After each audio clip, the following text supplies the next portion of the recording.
আজকেও থামেনি। পর্ব ৭। মনে রাখা বাধ্যতামূলক। ফাইনাল পর্ব। এই বোর্ডটা আর রাস্তায় না, এই বোর্ডটা ভেতরে, হাসপাতালের দেওয়ালে, স্কুলের গেটে, থানার করিডরে, অফিসের লিফটে, সব জায়গায় একটাই লেখা, মনে রাখা বাধ্যতামূলক।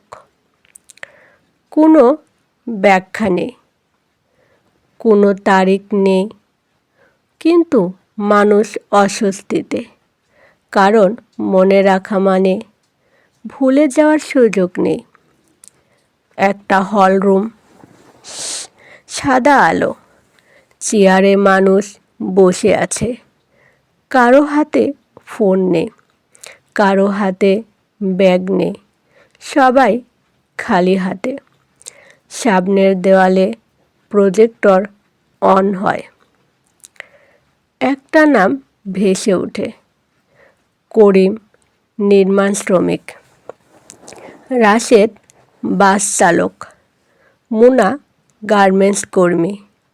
নাম থামে না, মৃত্যুর কারণ দেখানো হয় না, শুধু লেখা মনে রাখা হয়েছে। ভিড় নড়ে, একজন ফিসফিস করে, এগুলো তো পুরনো। হঠাৎ দরজা খুলে যায়, এই ছেলেটা ঢোকে। সব পর্বের সেই ছেলে। এখন সে ছোট না, কিন্তু বড় হয়নি। চোখে ভয় নেই, চোখে দায়। সে দেওয়ালের দিকে তাকায়, তার বাবার নাম ভেসে ওঠে। করিম, মনে রাখা হয়েছে। ঘরে নিস্তব্ধতা। একজন কর্মকর্তা উঠে দাঁড়ায়। আমরা ঠিক করেছি, ভুলে যাওয়া আর চলবে না। মানুষ তাকায়। কর্মকর্তা বলে, আজ থেকে প্রত্যেকটা নাম মনে রাখা হবে। একজন মহিলা কাপা গলায় বলে, তাতে কি বদলাবে?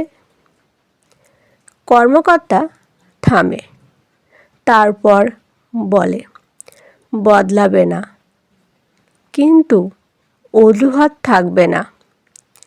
একজন লোক চেঁচিয়ে ওঠে, আমরা তো জানতাম না। ছেলেটা প্রথমবার কথা বলে, শান্ত, ভয়ঙ্কর শান্ত।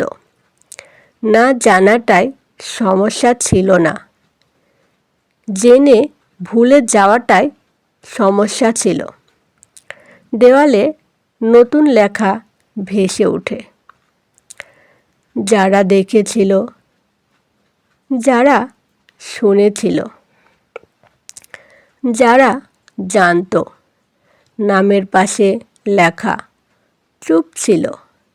মানুষ দাঁড়িয়ে পড়ে, কেউ চোখ নামায় না, কারণ এবার চোখ নামানোর জায়গা নেই।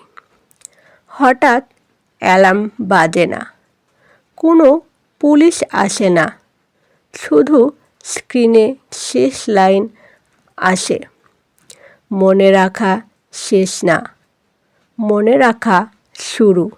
ছেলেটা দরজার দিকে হাঁটে, যাওয়ার আগে দেওয়ালে লিখে যায়, আজ কেউ থামেনি, কারণ আজ কেউ ভুলে যায়নি। লাইট নিভে যায়।